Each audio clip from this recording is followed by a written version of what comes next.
Hi buddy, how are you? Well, welcome to Shine 5!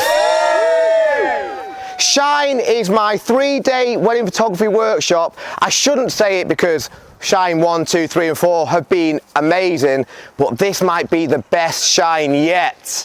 So here's a little teaser about what we've got up to at Shine 5. Yes, you too!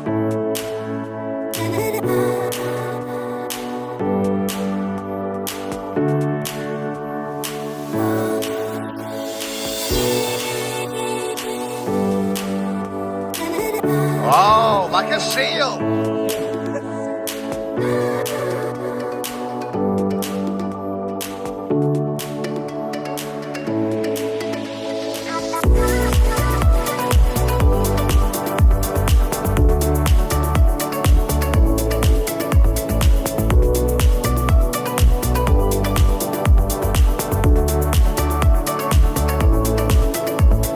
Okay, so this is editorial, baby. Yeah, give me the goal. Give me the goal.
So before we get into this video, I want to say a big thank you to my partner Helen for education at Shine 5.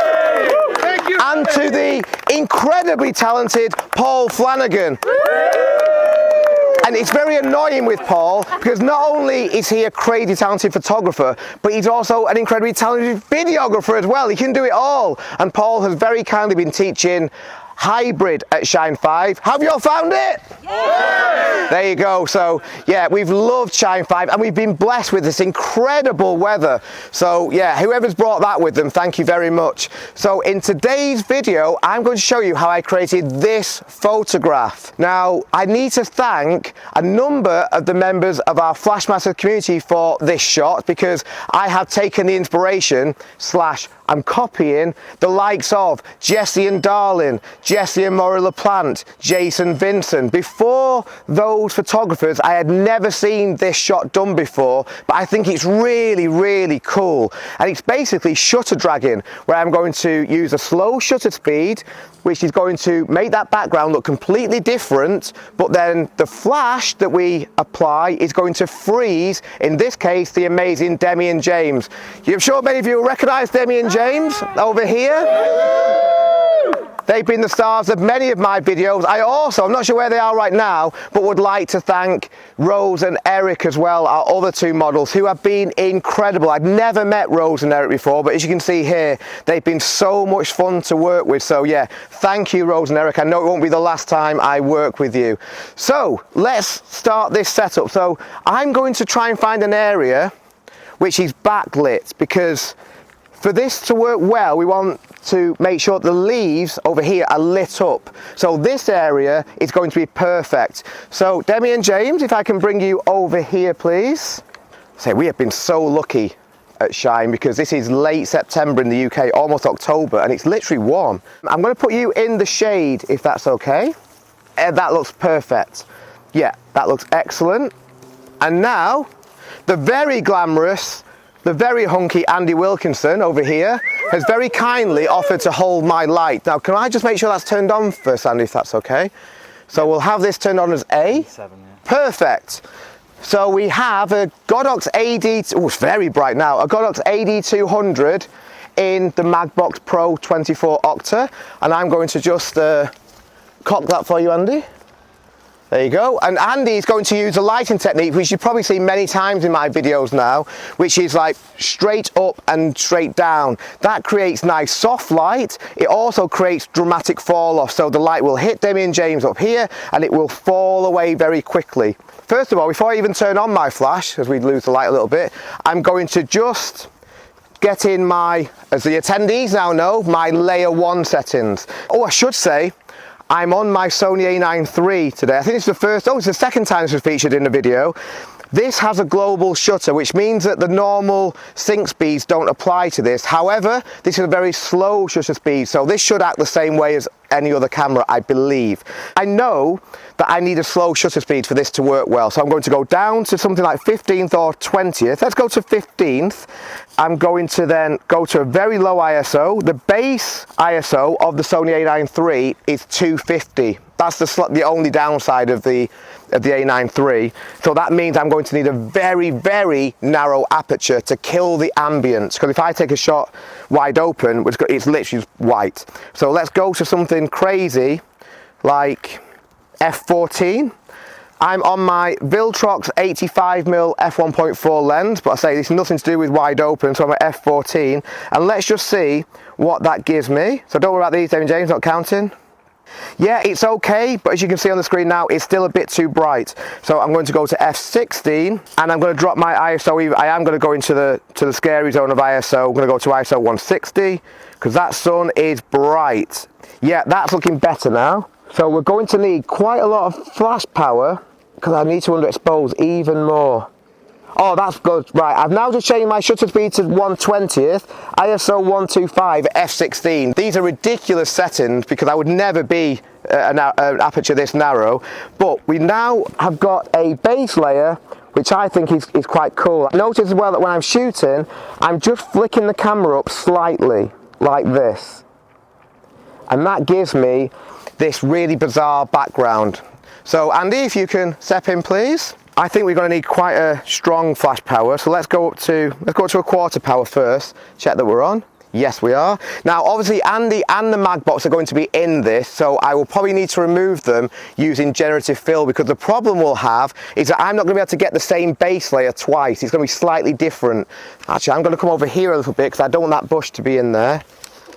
Sorry Andy, I might just move you around a little bit. That's it. I've not asked Demi and James to do anything here, but they're naturally going to an amazing pose. They are models. I know it's cheating. This is me showing you the process rather than worrying too much about what Demi and James are doing, because they just do their thing and it looks amazing. So again, little test. Yeah, okay, that looks good.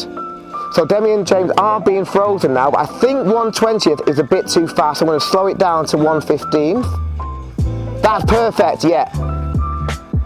Yeah, this is looking cool. Now it's just experimenting. This is the first time I've done this. So it's just experimenting now with how much you move the camera whilst you're shooting. I think all my settings are good. I am wanting to go a little bit faster, but I can't. So I'm already at f16, already at the lowest ISO. So all I can do is change my shutter speed to 1/20th again and try and move the camera quicker. Very cool. I'm also going to go this way. That's good. So there's no right or wrong with a shot like this. I'm just experimenting. So twisting the camera, I'm going to go just to the side as well. That's nice.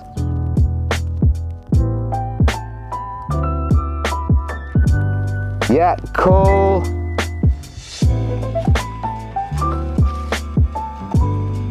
That was a good one. Beautiful. Yeah, I'll do a couple more and then we're going to change my 35mm.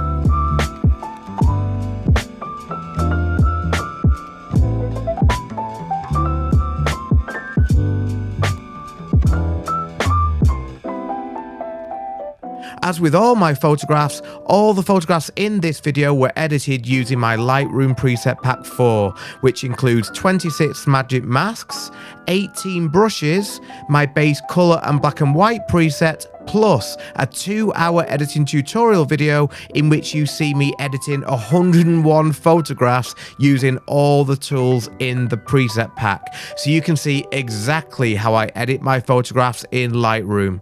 You can download the pack now from my website.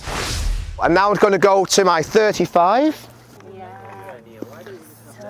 I know. I should, yeah. There's a comment I once received that you shouldn't ever change lenses in the field, which Paul has correctly just identified. Very unprofessional. Yeah, it's a good point. Good point, well made. I will learn from that. This lens, to everybody here, this lens isn't even released yet. Ooh! It is by the time you see it. This is the Sirui 35mm f1.4 lens. So let's see what we get with a 35. Gonna go a little bit closer. Yeah, this is cool. Love it, Demi. Perfect, James. Cool. What flash power is this again, Neil? This has always been on a 1/4. So the only thing I would like to do, I think actually is probably change my aperture. This is probably going to be a little bit stronger if we did it a little bit later, although I'm loving what we're getting, a bit later in the day. Oh, I wish I had a 135. Actually, the last one, I am going to go back to the 85 and go closer. I really like the effect of the longer focal length, because remember, I'm learning. This is the first time I've ever used this technique, so for me, I think what I'm finding out is that I prefer the longer focal length. So I'm going to move with my feet for the very last shots of the day here. Yeah, that's cool. Nice. Yeah, that's really cool. I think yesterday's shots might have been about a little bit stronger. I did the same thing with Demi and James yesterday with the other half. We split the group in two at Shine, and half had been with Paul, half had been with Helen and I, and yesterday was maybe a little bit stronger because the light was slightly different. Here's what I took yesterday, but I still love what we've got here. I think it's a cool technique. Remember, this is not my technique. Thanks to Jason Vincent, Jessie and Darling, Jessie Murray-LaPlante, because I basically just copied their idea, but I think it's super cool. So here are my favourite photographs from this shoot. And again, huge thank you to Paul, to Rose and Eric, to Helen, to Demi and James, and to every single person who has attended Shine 5. You are all legends. As always, if you have any questions, please let me know in the comments. Thank you for watching, and I'll see you next time. 3, 2, 1!